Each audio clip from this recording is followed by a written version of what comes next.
ridiculous. You change the rules, and that's Jenny Lehman Doctor, by the way. I don't know if she's mad because she's leaving because I didn't introduce her. No, I'm just kidding. She's going to take a picture. Now, she is my chief of staff. I'm surrounded by powerful women my whole life. My mama was a God-fearing, wonderful, wonderful lady.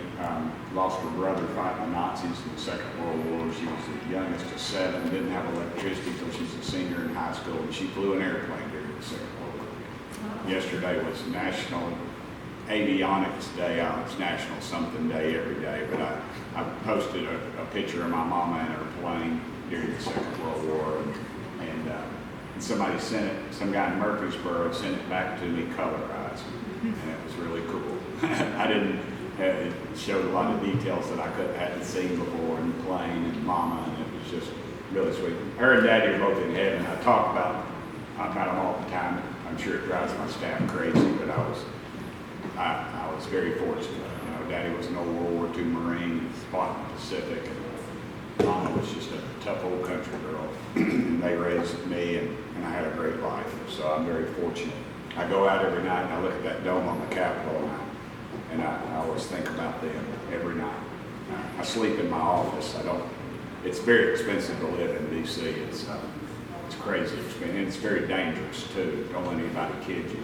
This little pen will get you out of trouble and get you in a lot of trouble too. I go through airports now, and it's a public record, I guess, but now because of, I guess, my notoriety, I occasionally get assigned a federal agent, and they'll ask, "Are you here to escort me?" And I said, "Yes, sir, I am." They said, "We said you're going to need to take that pen off." And I said, "Brother," I said, "y'all don't know what it took me to get this dadgum pen." I said, "If you want to take it off of me, they're going to take it off of me while I'm laying on the ground, because it's not going to happen."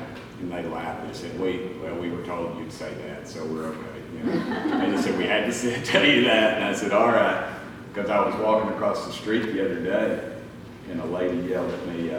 They were protesting some votes, and she said, "We're going to kill your wife and daughter in your home." And she gave some specifics about my home. And it's a reality now. It's a crazy world we live in, and it's both sides. People say, "You see what happened on Fox? You see what happened on CNN?" I don't watch any of those knuckleheads. I tell the lobbyists when they say, "What's your opinion on something?" I say, "Well, I'll talk to my wife and daughter. They haven't given me my opinion yet." Because it's a crazy, crazy world we live in right now. We just hit $35 trillion in debt. Every 100 days, we add $1 trillion to the debt load. When I get finished, I'll stop, and y'all can ask me any questions. I promise you they're all fair. But neither party has a plan to stop with the crazy spending, and neither party has a plan to erase some of it. The Democrats, they'll do all these woke programs, then Republicans will spend on battleships that we don't need because they're made in somebody's district. It's just, it's one or the other, and it's very frustrating to me, and that's why I'll probably never be in any leadership position, and I'll never be a committee chairman, because to be a committee chairman, you have to rate, both parties do this. They issue you, it's on a piece of paper, literally, on a government document, it's on government letterhead. It says you have to raise, this is how much money you're expected to raise for the party. And I remember AOC said, "I'm not going to do this. I'm not going to give you all this money." And we've had I've had those same conversations with our leadership as well. We had a committee chairman one time in the past that literally wrote a check to their party, and the next year was made chairman of that committee. And that's what it is. It's not about the best player. It's not. I always joke, if the NFL was Congress, Peyton Manning would still be waiting to get in, because they do not put the best players in.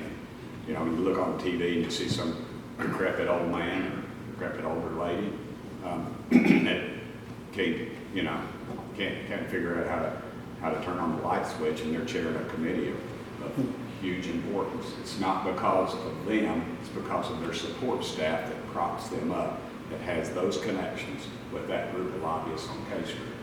And that is the problem. And I don't know how you fix it. You say, "We're going to outlaw lobbyists." Well, they come out with a new ethics plan every few years, and the lawyers have already figured out a plan around it. You know why? Because they wrote the dead-gum plan. That's why. And so it's just, the system is really stacked against folks like myself. I don't have a lot of billionaires that particularly like me. Most of them tolerate me. They call me the day after the election a lot of times and ask me to come out and get a check because they were with me all along, you know, the day after the election. And I get that. I rock a lot of votes, and I'm okay with that. And if you think you're getting the truth out of the media, the national media, you're not. You're just not. They pick and choose. Everybody has an agenda, whether it's conservative or liberal. They all have a. We're in church, so I guess it's okay that I'm giving y'all a sermon right now. But anyway, we took off a week early for August recess without passing the fiscal year 2025 appropriations bill, and that's generally by design. We'll get back and be right up against it. Oh, you're going to shut down the government, the world's going to end. The reality is, if we shut down the government, all these people wringing of hands and everything, vital things are still going to be paid. Welfare checks, things like that, military, they're all still going to be paid. Some people will be deferred, but they're still going to be paid. And the law is pretty clear that you can't take somebody's house because of those types of situations. So they always try to scare folks that don't understand the system, that they used to get run over by the system. And that's what they do to you. Both parties do. 5 appropriations bills have passed the House, but none have passed through the Senate and been signed into law. They're just stuck, it's partisan and it's ugly, and that's just what it is. I've been working in the district this August. I work harder when I'm home than I do in Washington. I always tell folks I go to Washington and get caught up on my sleep. I sleep on my couch in my office when I shower down in the gym. I'm kind of like a vagrant, but there's a lot of us that do that. And I don't mind it because I'm fiscally conservative. I vote that way, I live that way. I've been working on legislation. I passed a bill, you might not have heard about it, and people just couldn't believe that we needed a bill to do that, but a guy named Sean Ryan, who does a podcast over out of Nashville. He's a Navy SEAL and he was a CIA operator. And he's he's one of those guys that, like our military, very good people that have been asked to do very bad things. And he gets the system. And he introduced me to a guy who's Middle Eastern, and he was on my podcast, but we couldn't show his face. And he found out that the taxpayers of the United States were in fact paying the Taliban. Now, what were they doing with that money? They have, I forget what they call it, but they pay. It's like a war pension. If somebody dies in service to the Taliban for killing an infidel, which is Christians or Jews primarily, then their families are paid a dividend for the rest of their lives. And the United States taxpayers were paying for that. And so I passed a bill. I found out about it, and I passed a bill to do away with that. Of course, it's still working on in the Senate. I talked to Senator Haggerty. He thinks he has a bill he can attach it to. And I mean, it was millions of dollars every week is what we were doing. And that's just, it's a drop in the bucket. Nobody even pays attention to that kind of stuff, but I do. I also, I sent a letter recently to the TSA, and they're, TSA is like a lot of these groups, big union groups. They've got some very good people, and they got some in there that are knuckleheads. That's just the way it is. It's human nature. And so my buddy Tulsi Gabbard, she's a former Democrat congresswoman who I got to be friends with in this bipartisan. I'm in 2 bipartisan groups. One's a prayer group and one's a workout group. And thank goodness, gosh, we were working out, and they wanted to do a thing on us because they said there's nothing bipartisan. We said, we got this workout group. And so we're in there, and there I am, in my cut-off duck head khakis and a t-shirt, just because I don't get dressed up at the gym. I'm not one of those types. And there's Tulsi, being Tulsi, and she's in some bodysuit, and we're doing pull-ups beside each other, and I'm sweating and grunting. And I look over there, and she's just, and I think, hope nobody catches this on film. And what do you think? The guy's right there just filming. I thought, I'm never going to live this down. Well, thank goodness, Tulsi was running for president then, and 2 other people in our workout group were running for president. So if they showed them by law, they'd have to show everybody else running for president and give them equal time. So they never aired that, so I never got embarrassed. So that worked out. But Tulsi was put on a TSA lit watch list as a suspected terrorist through what's called the Quiet Skies program. And nobody can figure out why she's on that list. But literally, when this lady walks through an airport, she will have bomb dogs following her and agents. And that's just, to me, that because she is very vocal. She's been vocal, now she's vocal against the Democrats, but in the past she's been vocal against the Republicans. She's a veteran. She does not like war. She has her own opinion. She's very opinionated. But that's America, First Amendment. And so they put her on this list, and I rised up in righteous indignation, and I've written a letter to them demanding to know what's going to happen. Who put her on this list? What are the criteria? Who else is on this list? Because if she's on it, so she's just an American citizen now. Any of you ought to be on it. And to me, that's wrong. And after, of course, the Trump assassination attempt, there's a lot going on with that. And I hope people would pay attention because it's getting out of the news. But there were some really, really horrid security breaches during that. Speaker Johnson assembled a task force. I asked for him to do it the next Monday. Because we were at the Republican convention. I said, forget the convention. I mean, it's just a pep rally. Both parties do it. Everybody knows it. Nothing changes. You know what the outcome's going to be. They haven't had a contested convention since maybe the early 70s or late 60s, either party. And so I said, let's do this before the Secret Service and everybody can get all their stories together. Because what did they tell us? They tell us this kid has no internet presence. Show me a 20-year-old in the United States of America that has no internet, anything. Then they said they kept saying different things about the kid, and it's just, there's some real security breaches that went on. For instance, when one person left that was supposed to be overseeing the area where this kid was, they claimed that there was somebody had a family emergency and had to leave. And then the person who was supposed to take their place, their swipe card wouldn't work to get into the building, so they get up on the roof to watch for this kid. The kid was spotted 90 minutes prior. I mean, there's just so many things. And why was Trump even allowed up on stage? I've been to these events. I suspect some of y'all have been to them. I mean, if a car backfires, boom, locked down. President's not coming out. Either party. Nobody does that. Nobody allows it. If there's a person in the crowd, they're not sure how they got there. Who is that person? He matches somebody on my list. And you always wonder, they're always 15 or 20 minutes late. It's not because they're not there. I guarantee you that they're locked down, but they're in the back. Secret Service is spotting these people through facial identification. They've got all kinds of stuff. And there was just some huge security breaches there. So either party is not served by that. And we've got to get to the bottom of it.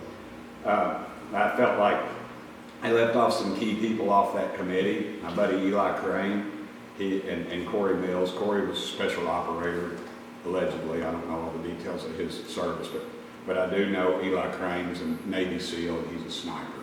And he would understand that more than any other civilians, or maybe even some military folks, because he's been in that situation and he's done that. He's pulled the trigger on those things, and he knows literally what should go on. We brought the former Secret Service director before the committee, Kim Cheadle, to testify before the Oversight Committee, and that was a disaster.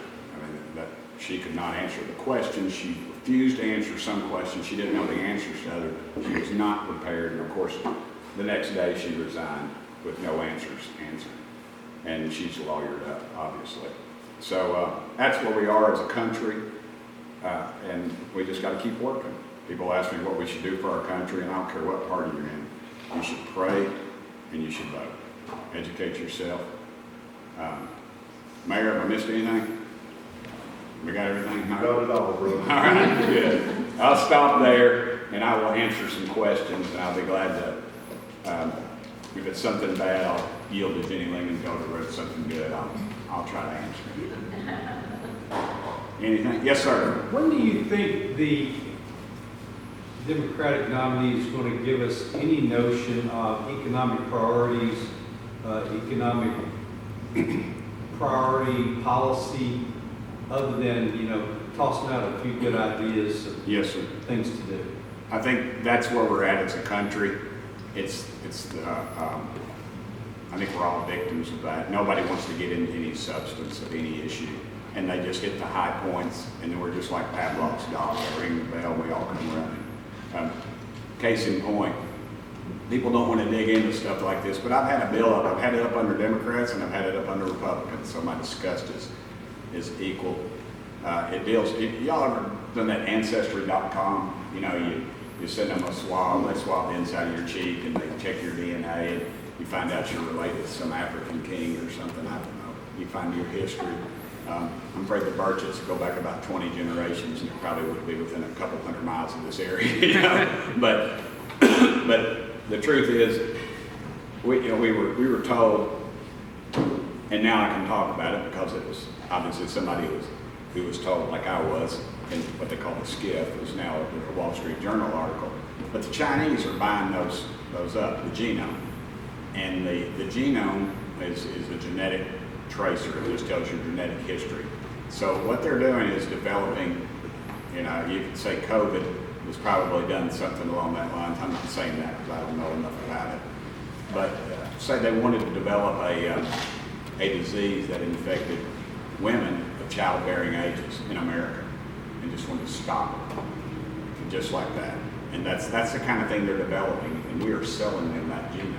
We are selling that, and I've had the bill up. Under the Democrats, I can't get a hearing. Under the Republicans, I can't get a hearing.